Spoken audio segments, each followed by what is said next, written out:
वापस आने वाली रूह की आहट। ये कहानी एक दूर दराज गांव की है जिसे बरसों पहले एक हौलनाक हादसे ने दहला दिया था। गांव का नाम उकाला गांव था जो अपने नाम की तरह ही एक खौफनाक माजी का हामिल था। लोग इस गांव की तरफ जाने से कतराते थे क्योंकि ये माना जाता था कि वहां एक बदरू भटक रही है जो कभी कभी वापस आती है। पहले पहल काला गांव एक खुशहाल जगह थी।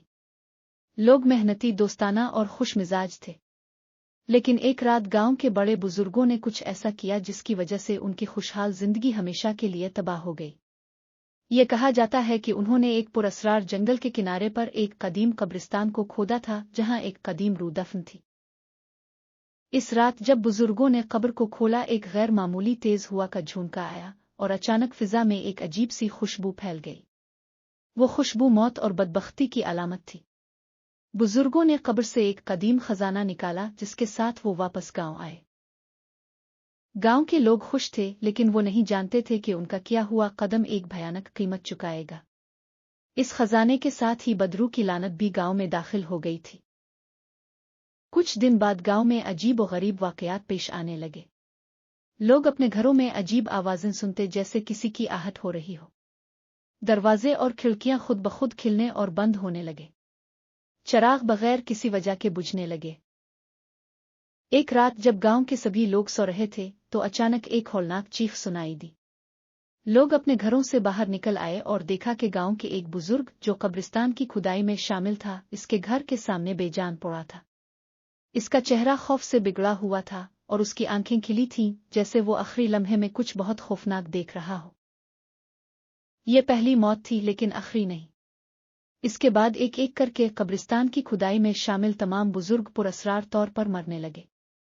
हर मौत के बाद गांव में खौफ की लहर दौड़ गई। लोग समझ गए थे कि ये सब इस बदरू का काम है जो उनके बुजुर्गों की वजह से आजाद हो चुकी थी।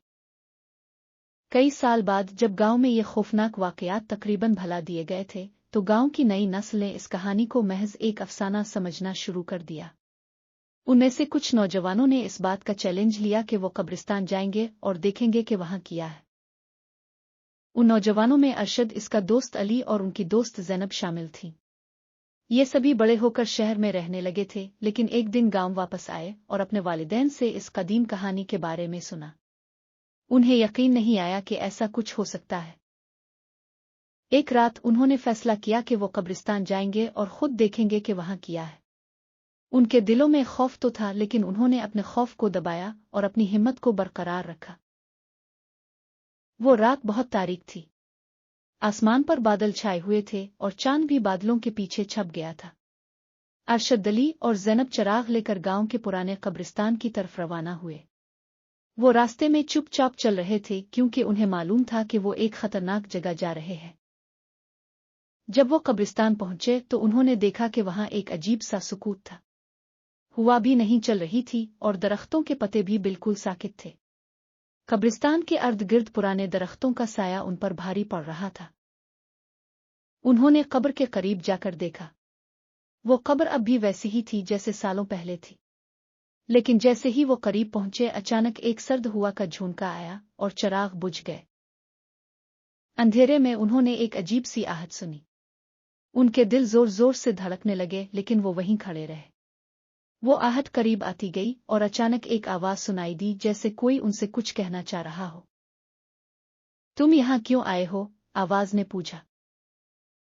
उनके दिलों में खौफ की एक लहर दौड़ गई लेकिन अरशद ने हिम्मत करके कहा, हम ये जानना चाहते हैं कि क्या यहाँ वाकई कोई बदरू है। अचानक एक हल्की सी रोशनी नमूदार हुई और उनके सामने एक पुराना चेहरा जाहिर हुआ। वो चेहरा खौफनाक था जैसे वो मौत की अलामत हो। इसकी आंखें सुर्ख थीं और उसके होंठों पर एक अजीब सी मुस्कुराहट थी। मैं वही हूं जिसे तुम्हारे बुजुर्गों ने कब्र से आजाद किया था, वो बदरू बोली। उन्होंने मुझे सोने के बदले छोड़ दिया लेकिन मेरी रूह को चैन नहीं मिला। अब मैं तुम्हें नहीं छोड़ूंगा। अरशद, अली और ज़ैनब ने एक दूसरे को देखा और उनके चेहरों पर खौफ वाज़े था। वो जानते थे कि अब वो मुश्किल में हैं। उन्होंने भागने की कोशिश की लेकिन उनके कदम जैसे जमीन से चिपक गए थे। बदरू ने आगे बढ़कर कहा, तुम्हें मेरी कहानी नहीं मालूम। मुझे कई साल पहले कत्ल कर दिया गया था और मेरे कातिलों ने मुझे इस कब्रिस्तान में दफन कर दिया। लेकिन मेरी रूह को कभी सुकून नहीं मिला और जब तुम्हारे बुजुर्गों ने मुझे आजाद किया तो मैं वापस आ गई। अरशद ने कांपते हुए कहा, हमें मुआफ कर दो, हम तुम्हें कोई नुकसान नहीं पहुंचाना चाहते। बदरू ने उन्हें गहरी नजर से देखा और फिर कहा, मुआफी। तुम्हारे बुजुर्गों ने जो किया इसकी कीमत तुम्हें चुकानी होगी। मैं तुम्हें नहीं छोड़ूंगी। बदरू ने अपनी बात खत्म की और अचानक हुआ तेज हो गई। दरख्तों के पत्ते जोर से हिलने लगे और कब्रिस्तान का माहौल मजीद खौफनाक हो गया। अरशद अली और ज़ैनब ने अपनी जान बचाने के लिए भागने की कोशिश की, लेकिन बदरू उनके पीछे पीछे थी। वो भागते भागते एक पुराने मंदिर में दाखिल हो गए जो कब्रिस्तान के करीब ही था। मंदिर की दीवारें पुरानी और बोसीदा थीं और वहां का माहौल भी अजीब था।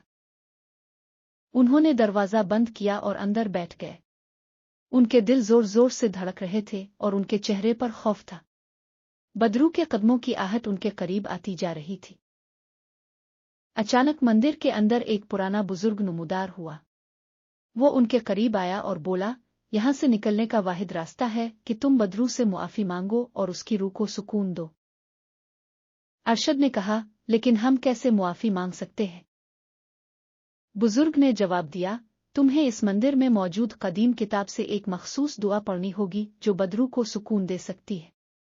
लेकिन याद रखो, तुम्हें जल्दी करनी होगी वरना तुम्हारी जान खतरे में है।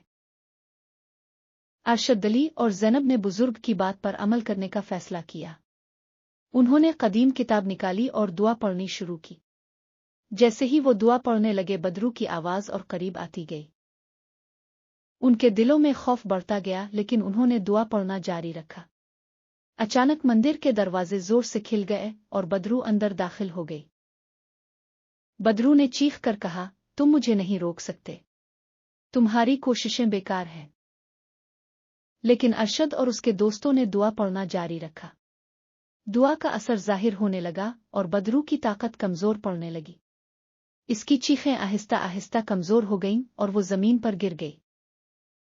बदरू ने आखिरी बार कहा, तुमने मुझे सुकून दे दिया, लेकिन याद रख, इस गांव को मेरी लानत से कभी आजादी नहीं मिलेगी। बदरू की आखिरी चीख के साथ ही इसकी रूह आजाद हो गई और वो फिजा में तहलील हो गई। अरशद अली और ज़ैनब ने सुकून का सांस लिया, लेकिन उनके दिलों में खौफ अभी बाकी था। उन्होंने मंदिर से बाहर निकलकर गांव की तरफ वापस जाने का फैसला किया। जब वो गांव पहुंचे तो सभी लोग जागे हुए थे और उनका इंतजार कर रहे थे। उन्होंने सारी कहानी सुनाई और गांव के बुजुर्गों ने उन्हें शाबाश दी कि उन्होंने बदरू की रूह को सुकून दे दिया। लेकिन गांव के बुजुर्गों ने उन्हें खबरदार किया कि बदरू की आखिरी बात को याद रखें। गांव पर उसकी लानत हमेशा के लिए रहेगी और लोग कभी भी इस बात को नहीं भूलेंगे कि उन्होंने क्या किया। अरशद अली और ज़ैनब ने इस वाकये के बाद कभी भी गांव में दोबारा वापस न आने का फैसला किया। वो जानते थे कि इस जगह पर अब भी कुछ बाकी है जो हमेशा के लिए गांव को अपनी लपेट में ले लेगा। काला गांव की ये कहानी एक सबक देती है कि बाज़ औक़ात पुराने जख्मों को छेड़ने से पुरानी रूहें वापस आ जाती है। हमें माजी की गलतियों से सबक सीखना चाहिए और उन्हें दोबारा ना दोहराना चाहिए। ये कहानी इस बात की याद दहानी है कि बाज़ औक़ात कुछ चीज़ें छुपे रहने में ही बेहतर है, और अगर हम उन चीज़ों को छेड़ते हैं तो हमें उनके नताइज का सामना करने के लिए तैयार रहना चाहिए। बदरू तो आज़ाद हो गई, लेकिन गांव पर उसकी लानत हमेशा के लिए बाकी रह गई। और काला गांव की कहानी आज भी लोगों को इस बात की याद दिलाती है कि माजी के अंधेरों को कभी भी मत छेड़ो, क्योंकि वो कभी वापस भी आ सकते हैं। कहानी का इख्तिताम यहाँ होता है, लेकिन काला गांव की खौफनाक रातों की आहट आज भी इस गांव के लोगों के दिलों में गूंजती है। और शायद कभी कोई और भी इस बदरू की कहानी को दोबारा जिंदा कर दे।